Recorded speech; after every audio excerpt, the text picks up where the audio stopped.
Today we're looking at a story that kind of turns everything we thought we knew about AI completely on its head.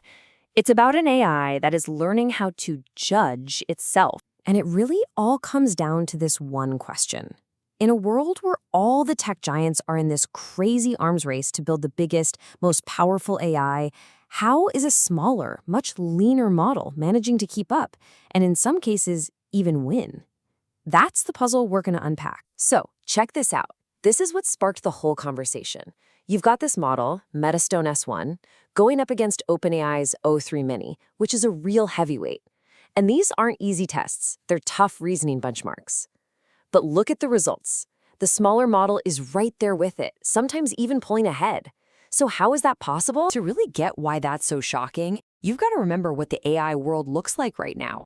It is an absolute arms race. You have these massive, colossal models like GPT-4, Gemini, OMO 3, and for years, the mantra has been simple. Bigger is better, period. So how exactly do these huge models get so good at thinking through complex problems? Well, for a lot of them, the answer is basically a brute force approach. Now, the technical name for this is test time scaling, or TTS. And it's actually a pretty simple idea. When you ask the model a really hard question, instead of just giving one answer, it throws a ton of extra computer power at the problem right at that moment to just boost its odds of getting it right. And when I say a ton of power, I am not kidding. For just one problem, some of these top models will generate over 1,000 different potential answers. 1,000! So you've got all these possible solutions, but then what? How do you know which one is the right one? This is how the brute force method usually works. First, you have a thinker AI come up with all those different answers. Then, the system calls in a totally separate and often equally massive judge AI. Its only job is to look at every single one of those answers and give it a score. Then, you just pick the one with the highest score. It's like having one AI for the ideas and a whole other giant AI to be the critic. And that's the catch, right? I mean, this whole thing works, it gets fantastic results, but man, is it inefficient.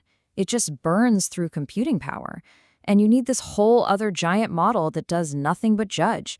It's expensive, it's clunky, and you just get the feeling there has to be a smarter way to do this. And that is exactly where this new approach comes in, with a much, much more elegant solution. What if the AI didn't need that separate judge? What if it could learn to do both jobs all by itself? The breakthrough is this new idea called the Reflective Generative Form. And really, the name kind of gives the game away. It's all about building a model that can reflect on its own process, on its own thinking. And here's the real game changer. The old way, you have two different big models, the thinker and the judge. With the new way, the researchers built a single unified model. It's using the same brain, the same core parts, to learn how to both generate the ideas and figure out if they're any good. It's one model doing two jobs. So here's how this new reflective method works. The model still comes up with a few different ways to solve a problem. But, and this is the absolute key, instead of sending those answers out to some other AI, it turns inward.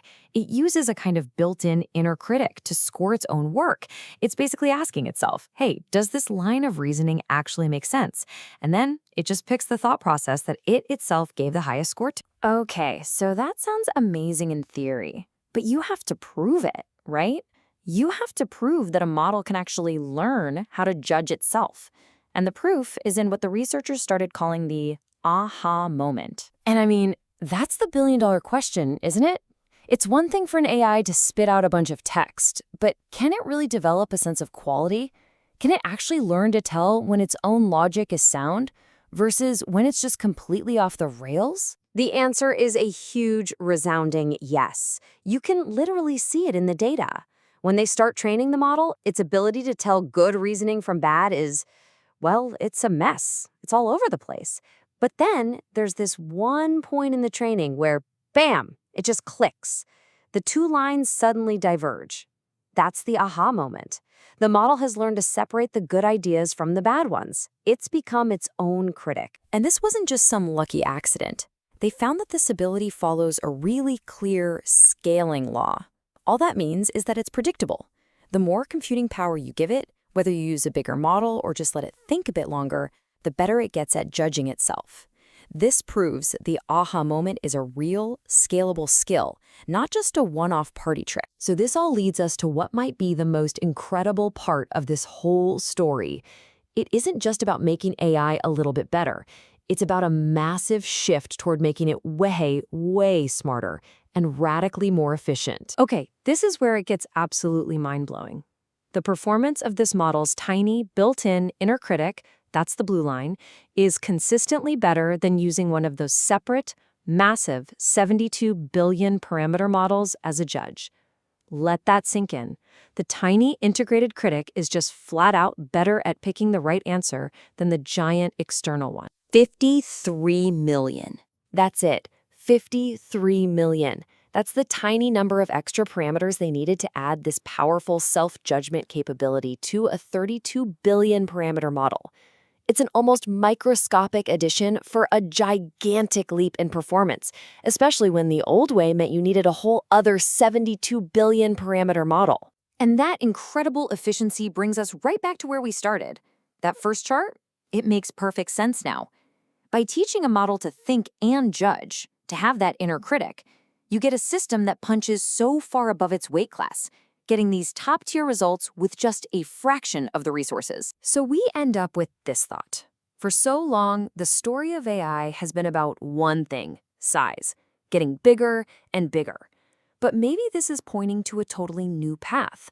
Maybe the future of AI isn't just about size, but about something smarter, more efficient, maybe even something a little closer to self-awareness.